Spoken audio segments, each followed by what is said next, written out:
Hi, I'm Kristen Molitor. Welcome to the Transforming Hearts podcast, brought to you by the Institute for Ministry Formation. We believe that transforming the church starts with transforming hearts. Join us as we explore ministry through the lens of relationship and accompaniment. Together, let's journey towards growth, healing, and transformation.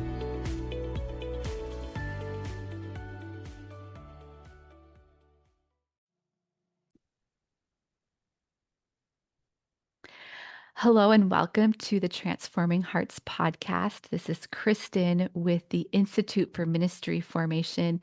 And today we have a very special guest on our show, Donna Ottaviano-Britt, who is the Secretary of the Secretariat for Pastoral Outreach, as well as the Director of Office of Discipleship and Leadership from the Diocese of Camden, is going to be sharing with us some exciting initiatives around coaching for clergy and laity. So, as many of you know, the IMF, the charism of the IMF really consists of building up the church through relationships and accompaniment. And we really like to highlight ministries and apostolates that focus on accompaniment and transformation through accompaniment. So I'm very excited to have Donna share her experiences with us of how both clergy and laity have been transformed through this one-on-one coaching. So, as I mentioned, Donna is creating opportunities for clergy and laity through coaching to shine a bright light on the unique and unrepeatable God-given design of each person. These coaching experiences are specifically intended to recognize and celebrate who a person uniquely is. This beautiful gifting remains at the heart of Donna's work in service of the mystical body. So, Donna, welcome to the show. Thank you, Kristen. It's a pleasure to be here. All right, Donna, before we get started into all of the exciting work that you're doing with the clergy and laity in your diocese, could you just share a little bit about who you are and the work that you do? Sure. First and foremost, I am married. I live in the Diocese of Camden along its eastern shore in Ocean City, New Jersey. And I have been serving the Diocese of Camden for 7 years now, heading up the Office of Discipleship and Leadership, as well as sitting on Bishop's Cabinet as a Secretary for Pastoral Outreach.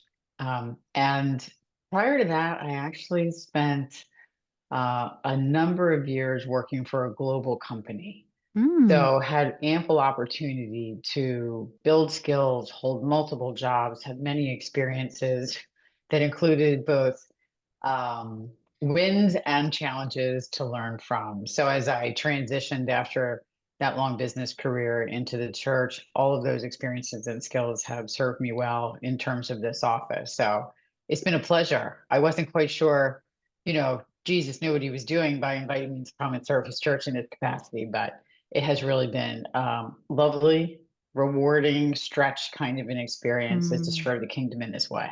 beautiful, beautiful. So, Donna, could you share a little bit with us about the gifted leadership journey with the clergy in your diocese?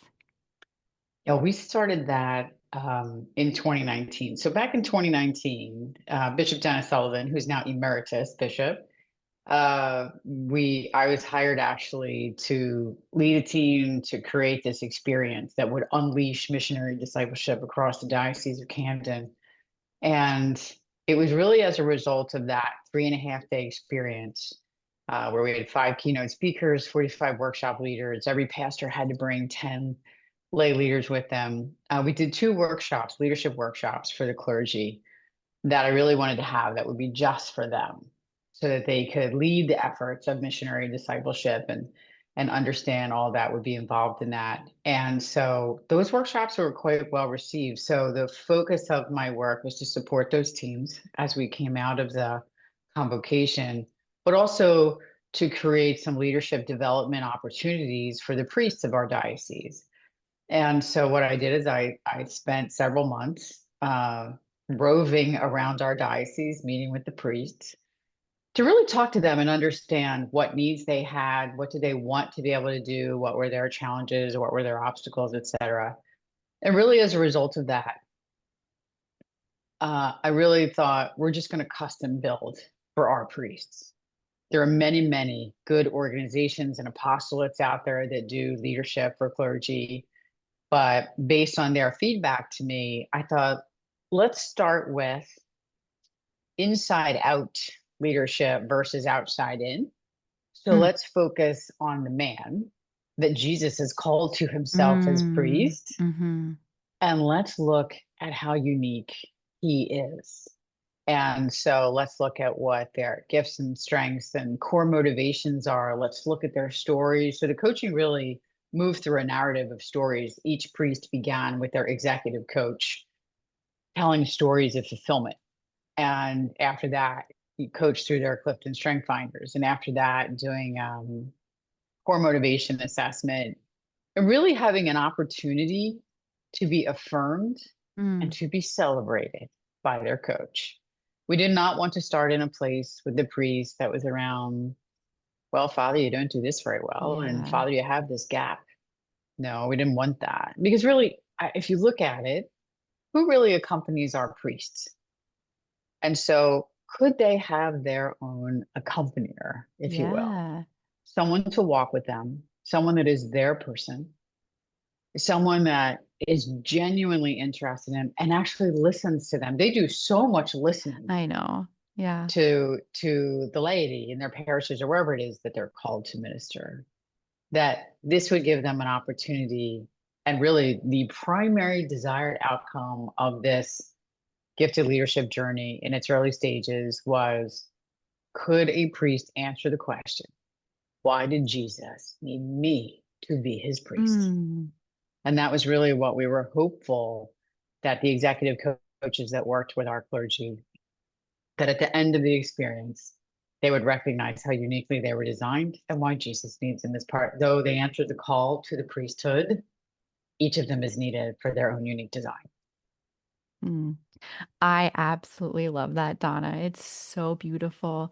As you mentioned, or you asked that question, like who really accompanies our priests, right? Mhm. They accompany and they shepherd so many people, but they don't always have the opportunity to be poured into.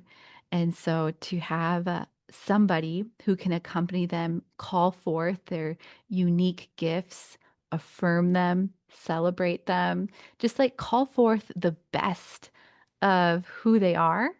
And Mhm. then, as you said, and then to answer that question, why does Jesus need me to be a priest? Because each person is created in a unique and unrepeatable way, and they have like unique gifts and a unique way that they will express the love of the Father. And so often we need others to call that out, to share what they see with us. And so, just how beautiful that you were able to provide this for your priests.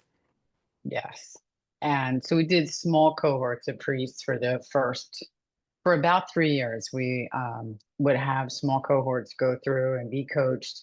And I was measuring like what was the impact. And I didn't build this by myself. Let me just say this too. We had some very significant partners. So Pat Molyneux, who I think has been on this Yep, he's been on the show. podcast, Josh Miller, who fulfillment stories live in the bones and the DNA of his family. He's at Steubenville. Also, Joe Kavanaugh, who is a master coach in strengths, who's out of Nebraska. Kara Stolarczyk, who is a strategic partner to my office from the very beginning. And it was really a collaboration of us, along with my vicar general, Father Robert Hughes. Really, for all of us who have great love of the priesthood.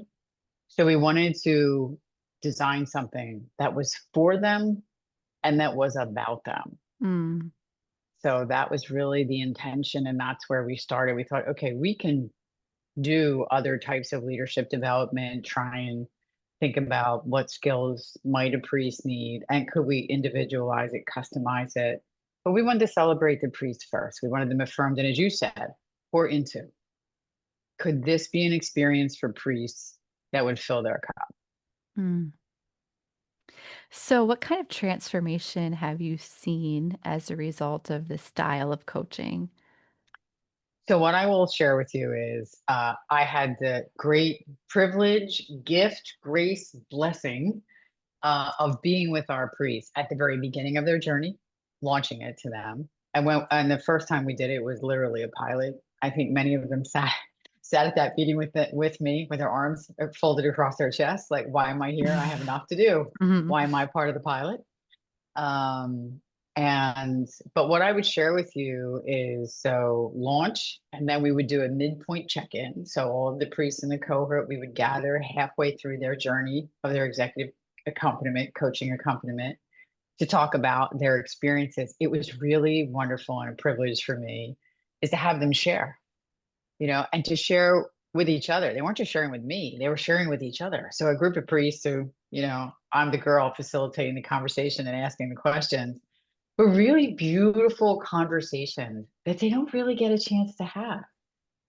So if we had 12 priests a year for the first 3 years, they don't live in the same house, right? A lot of priests live alone now. Hmm. And so this is a chance for them to come together and share themselves, their own unique design, what they were experiencing in the coaching, what they learned about themselves in the coaching. So it was really beautiful.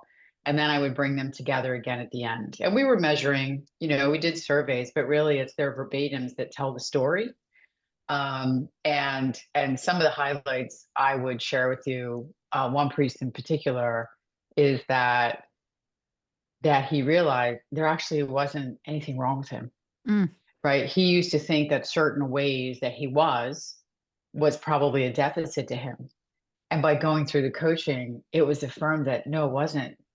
This is your gift, right? And yes. I think where people, when they come to realize their unique and unrepeatable design, and they understand that this is the way they bring love into the world, Yes. but in their own unique design, this is also how they receive it.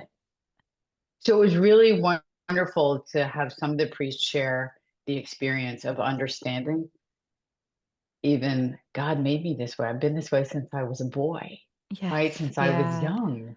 Like, this is God's masterful architecture of each and every one of us, because really everyone has a vocation. And so to understand how unique we are, it's like a mosaic, right? Each of us makes up a piece of the mosaic. And so looking at themselves through that lens and understanding even fulfillment stories and what their core motivations are, what makes their heart beat. Yes. And that comes through in their fulfillment stories, and the coaches affirm that we all have to do things, and so do they. They're like, I don't love doing that, that, Right. that, that thing, or those few things I do, they do not give me energy. But if I could find a way, if I understand what my needs are, and I could find a way to create a plan for myself to make sure that my intrinsic needs are met, then I can thrive wherever I'm called to serve, wherever I'm called to minister. And that's really what we wanted for them. No matter what parish, what school, what mission field that a priest would be assigned to, that he would recognize God needed him there and he was uniquely equipped for it. That was the hope, That's right? That's the so hope. beautiful. Yeah. Yeah. And so for our listeners, when Donna's talking about our intrinsic needs, when we take assessments such as like Clifton Strengths or whatever, each particular talent theme, there's an intrinsic need that we need to thrive. And when that's not being met, often we're not thriving. And so to give like our clergy that understanding, that language to know how they can step into a place of thriving is it's a really beautiful gift that you can give them. Yes. And I have a perfect example of that of a priest who has high intellection, right? Hmm. So processor, taking it all in all the Yeah. time. One of the intrinsic needs for intellection in StrengthsFinder is you need quiet time to go process. And so, what a revelation for this particular priest. He's like, it's okay. I need quiet time to go Yes. There's process. nothing wrong with you. Nothing wrong with it, whether I take it a couple times a week or if I need like an hour in every day. I just need, I'm taking so much in that it's okay for me to take time to process all the inputs. And that's fine. And figuring out what to do with them. So for him, it was completely freeing that this is a need he had and that he didn't have to say yes all the time. He could actually say to someone, like if he had sort of his dedicate, that was part of his plan at the end of his coaching when they pull it all together and create a plan for themselves, is that he could say, the answer's not no, it's just not now. Right. So Mm, so that he could take the time for himself to do what he needed. Another pre-share, like I think I said this earlier too, is that that's not a thing that's wrong with me. God created me in this way. And a yeah, priest had said, I spent most of my life thinking this thing was it's not a good wrong. thing about me. And here it really is because God made me this way. So really beautiful things our clergy had shared with me in my engagement with them That around this. That's so beautiful. As this podcast is being recorded, we actually have 40 students on campus right now in our SD1 course, learning the art of accompaniment. But providentially, just today, I had two conversations with two different women around the Clifton strengths, and they both said the same thing. The same thing, Donna. I always thought something was wrong with me. And then I came to understand that this was a gifting. And I think so often we try to conform to our environment, to be the same, to be in the image and likeness of somebody else's opinion or who they want us to be, but there's a great unleashing and freedom that takes place when we understand what makes our heart beat, as you had said, how we're unique, how we're wired, how we're ordered, and to understand like in that gifting is the way that I am called to be a gift to the world. And Mm. if we can empower our clergy to understand that, especially the way that they'll show up at the parish council meeting, at mass, at the playground, at the school, will be so much different. I agree with that. And you're just all you're doing, Kristen, is driving home the point, right? If you took this Yeah. two women today who recognize that, no, God made you this way Mm-hmm. and he needed you to be this way because Mm-hmm. it's how you bring love to the world. It's how you receive love. It's your it's it's your missional call. He created you for your missional call in this way. Yes. Yes, that you have something unique to offer the world. Right. And Yeah. I often, in the work I do here in the diocese, around the coaching and around this ministry of coaching to the priests as well as to the laity now, is that everyone has a vocation, and there has never been another one like you. There is not another person like you now, nor will there ever be in the future. And that's Abba, Father, as master architect. It's extraordinary if you think about it. It's Hmm. extraordinary. Yeah, and I would say in our day and age right now where we're living so disconnected from ourselves and each other. So we can simply just continue to scroll aimlessly on our phone, check out, go on Amazon, go on social media. Um, we lose sense of our own hearts, of our own desires, and then we're disconnecting from one another. But that's the beauty of coaching, is that people are understanding or coming to understand their unique vocation and role, not in a classroom setting, but through one person who is pouring into them, spending time with them, loving them in the way that God loves us, right? Like God loves us as if we were the only ones on the face of the earth. And I think that individual concentrated time pouring deeply into one person like has so much effect. But we often in ministry like to do more programming, more coursework, workshops. We like to give a talk to 500 people or put a podcast in. But really, like transformation happens at that one on one, deeply connected level where our hearts are revealed and healed and transformed. So I just think like this pouring deeply into your clergy is just so beautiful, Donna. Right. Thank you. I appreciate that. And I think we just created a different offering for our priests just this past fall in November of a year now of accompaniment. So they can explore many things. They can do the, gifted leadership journey, which is their unique and unrepeatable design, but whatever else they might choose to work on, right? Whether it's professional and whether it's personal, maybe it's self-care. But they actually we have a number of priests now engaged in a year long of coaching accompaniment for them. So I just think recognizing how important it is. There's a statistic I like to use, especially as it relates to affirmation. So Dr. Conrad Bars wrote a book. He has since passed away, but he was a World War II concentration camp survivor psychiatrist. A lot of his work was based on affirmation. Hmm. And it's that 96% of us live in a constant state of affirmation deprivation, Deprivation. right? And so most of us, if we receive affirmation, we're being affirmed because we've done something that somebody else wants us to do Right. versus being affirmed in who we are. And for me, how much can we help people actually see their identity through the eyes of God, through the Yes. eyes of the Father and the way that He made them? I think this is a way to bring identity into the culture in a very different way. It's so powerful, Donna. So we actually use Dr. Conrad Barr's work in our spiritual direction course, Okay, and excellent. yeah, and talk a lot about affirmation as well, and just how when we can affirm somebody in their unique goodness, like as you said, not for what they've done for us, not because they're a good boy or a good girl, but just because they are, just because they exist.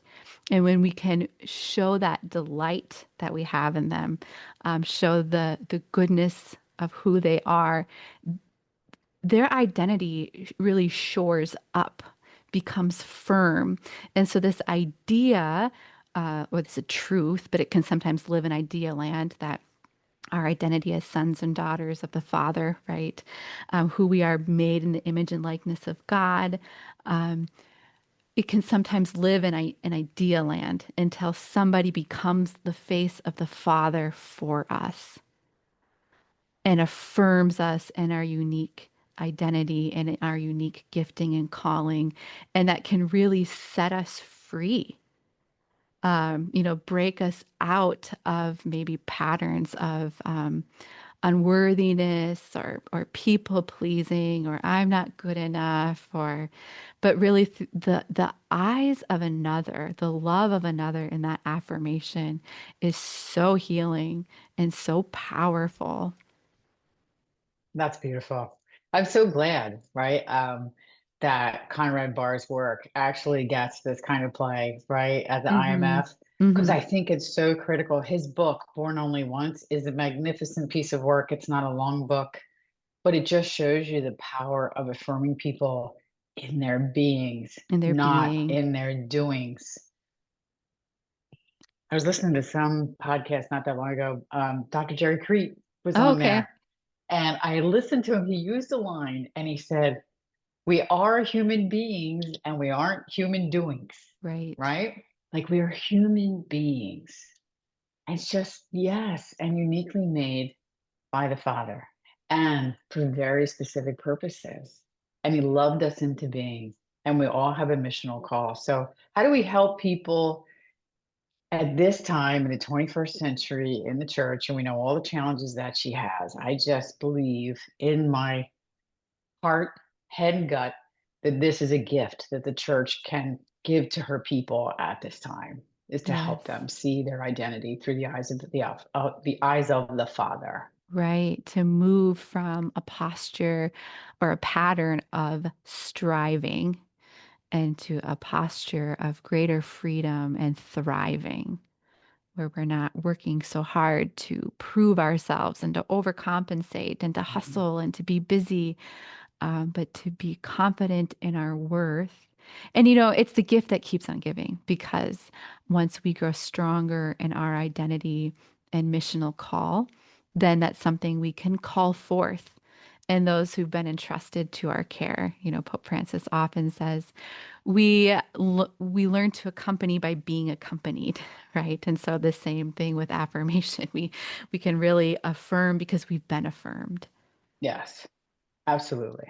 It's a And real that's, gift. yeah, and that's why I really feel so strongly in accompaniment for our leaders, so our clergy. And I know that you are working with coaching with lay leaders as well, but just how when we can pour deeply into them, it sets them free to be able to pour deeply into those who have been entrusted to their care. So really starting at that level creates greater organizational health, greater church health when we have healthy leadership. I would agree with that. So there's a number of places where even at the Chancery teams, they were very interested in having the experience, the leaders in the Chancery of having the experience that the priest did. So we've coached the leaders at the Chantry of multiple teams. They've asked for their teams to be coached as well. So that's part of the now a lay accompaniment coaching ministry we have here in the diocese, which we just launched just about 14 months ago. So until now, it was slightly under the radar. We haven't really named it. I am the queen of the pilot, like let's test things here. And so we thought, what I will tell you is actually as a result of the original group of priests in the pilot for coaching, it was an unexpected outcome is that they wanted to bring it to their parishes. They wanted their staff and they wanted Mm. their ministry leaders to have the same experience they did. So I was like, okay, stumper, for the director of the Office of Discipleship and Leadership. Let me think how that might look. So it was a lot in the making. But we have a core team of minister coaches now who Oh, deliver the wow. gifted leadership experience into chancery teams and into parishes now. That's beautiful. Yeah. So the more we can do this, and then I've had a number of priests actually said, I would like to become coach like. I either want to be a coach or I want to develop the skills because they benefited so much from their own coach that they themselves would like to do this too. So we're on a path here in the Diocese of Yeah. Camden. A beautiful path of deep and lasting transformation. As I mentioned, just the gift that keeps on giving. I've, Mhm. this experience that your clergy have experienced coaching and now want to offer that or be that, provide that. Just the graces continue to unfold. Mhm.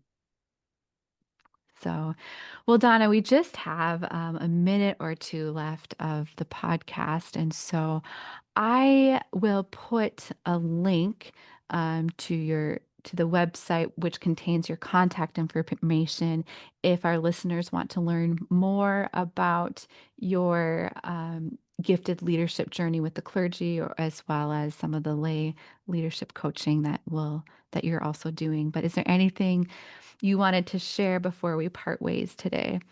No, I thank you for sharing my contact information. I'm happy to talk to anyone who would listen to this and would like to learn more. I just think, as I said earlier, the more that we can help people see that each and every person is unique, is unrepeatable, that your identity lies in who created you, right? I often like to refer to God as the unmoved mover and the uncaused cause. Imagine that. That is who Mm, created you, um, uh, to really be present in the world and to do the things you need to do. But I think we need to help people see. We often will talk about, you have a mission here, but we don't really help people to see it. The people in the pews, it's hard for them to see that when we say it. So I just think this is one of the opportunities where we can cultivate a vocation across the church for everyone to understand that you've been uniquely created for this moment in time. What does Catherine Sienna say? Be all that you were created to be, and you will set the world on World on fire. fire. That's the hope here. Beautiful. You are setting the Diocese of Camden on fire. We're, we're embers for now, but I think we're making some progress. Right. I know the Making some feeling. progress. Of course you do. Yeah. Of course you do. Pioneers. Yeah. So, well, Donna, thank you so much for sharing so beautifully today. And thank you most especially for sharing from your heart. Thank you, Kristen. It was a pleasure. Thank you.